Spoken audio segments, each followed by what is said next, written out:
नमस्कार, स्वागत है आपका हरियाणा तक के खास शो हरियाणा क्राइम स्टोरी में।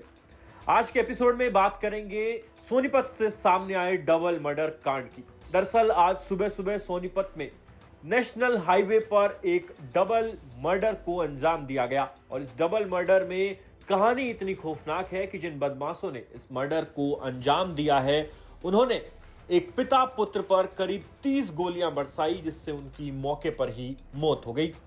मृतकों की पहचान 50 वर्षीय धर्मवीर और 25 वर्षीय मोहित के रूप में हुई है। मोहित धर्मवीर का बेटा था। दोनों पिता पुत्र गांव गोपालपुर के रहने वाले थे और बाइक पर सवार होकर गांव से निकले थे। तभी घात लगाकर बैठे बदमाशों ने नेशनल हाईवे के करीब पहुंचते ही उन पर हमला बोल दिया। ये बदमाश काले रंग की स्कॉर्पियो में सवार होकर आए थे। बदमाश कितने थे और इन्होंने इस डबल मर्डर कांड को अंजाम क्यों दिया है, इसकी असल वजह सामने नहीं आई है, लेकिन जिस तरह की बदमाशों की प्लानिंग थी उसको देखकर यही लग रहा है कि इस पूरे मामले के पीछे कोई पुरानी रंजिश हो सकती है, क्योंकि दोनों बाप बेटों को घात लगाकर मारा गया है, टारगेट किया गया है और इन दोनों बाप बेटों ने बचने की भी कोशिश की, लेकिन बदमाशों ने घेर कर 30 राउंड गोलियां चलाई, जिससे पिता पुत्र बच नहीं सके और मौके पर ही दोनों की मौत हो गई।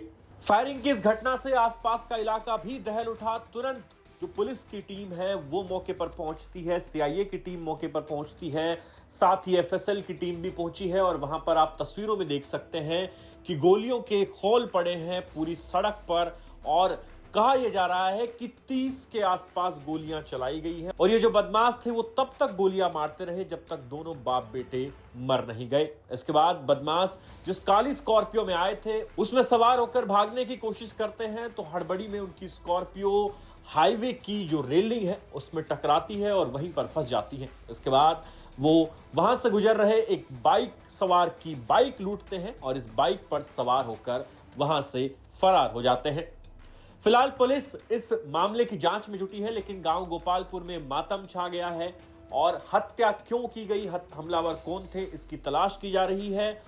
फिलहाल नाकेबंदी की गई है, अलग अलग जगहों के सीसीटीवी फुटेज खंगाले जा रहे हैं ताकि इन बदमाशों की पहचान हो सके। आपको बता दें कि इससे पहले इसी तरह डबल मर्डर का मामला रोहतक में सामने आया था और अब रोहतक के बाद सोनीपत में डबल मर्डर हुआ है और एक पिता पुत्र का ये मर्डर है जिसमें बेटे की उम्र महज 25 साल थी और अब पुलिस की व्यवस्था पर, हरियाणा पुलिस पर सवाल उठ रहे हैं कि आखिर इतने बेखौफ बदमाश कैसे हो गए हरियाणा में। क्या ये वही दौर वापस आ रहा है जब शराब कारोबारियों पर ताबड़तोड़ फायरिंग की जाती थी और जगह जगह फायरिंग की घटनाएं देखने को मिली थी। इसके बाद पुलिस थोड़ी सख्त हुई, एनकाउंटर देखे गए, लेकिन फिर से बदमाश एक बार बेखौफ हो गए हैं और सोनीपत की इस घटना ने कानून व्यवस्था की पोल खोल कर रख दी है। आप अंदाजा लगाइए कि हाईवे पर 30 राउंड फायरिंग करना और फिर वहां से फरार हो जाना, यह बदमाशों के लिए कैसे बाएं हाथ का खेल बन गया। क्यों नहीं पुलिस इन्हें रोक पाई और अभी तक इनकी पहचान भी नहीं हो पाई है। अंत में आप देखिए हमारे संवाददाता पवन राठी की ये ग्राउंड रिपोर्ट, जो ग्राउंड जीरो पर पहुंचे और वहां से आपको दिखा रहे हैं कि इस पूरे हमले में किस तरह से घटना को अंजाम दिया गया, कितनी गोलियां चलाई गई और जो मृतक हैं उनकी पहचान क्या है और इस पूरे हत्याकांड के पीछे क्या वजह सामने आ सकती है। देखिए पवन राठी की ये ग्राउंड रिपोर्ट। हरियाणा में अपराधी बेलगाम होते दिखाई दे रहे हैं।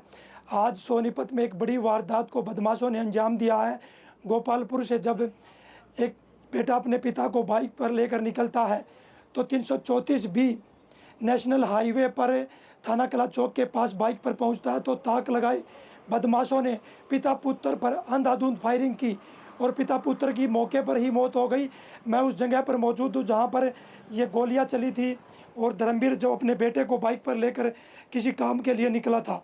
देखिए बाइक हाईवे पर है, स्कॉर्पियो गाड़ी बदमाशों की है।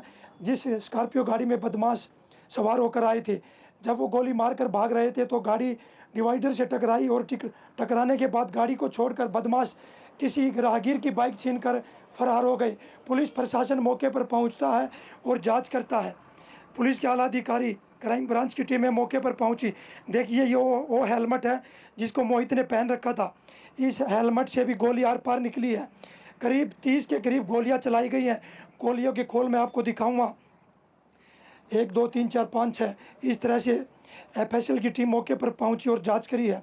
30 गोलियां पिता पुत्र को मारी गई है। धर्मवीर जब अपने बेटे को लेकर किसी काम के लिए घर से निकला तो उनको पता नहीं था कि आज घर वापस नहीं लौट पाएंगे, क्योंकि जो बदमाश थे वो ताक लगाए बैठे थे कि पिता पुत्र बाईपास पर जब बाइक पर पहुंचे तो उन पर अंधाधुंध फायरिंग होती है और दोनों की मौके पर मौत हो जाती है। पुलिस अब पूरे मामले की गंभीरता से जांच कर रही है। देखना होगा पुलिस इस पूरे मामले में क्या कार्रवाई करती है और क्यों इनकी हत्या की जाती है। इस पूरी हत्या के पीछे क्या वजह निकल कर सामने आती है। सोनीपत से पवन राठी, हरियाणा तक।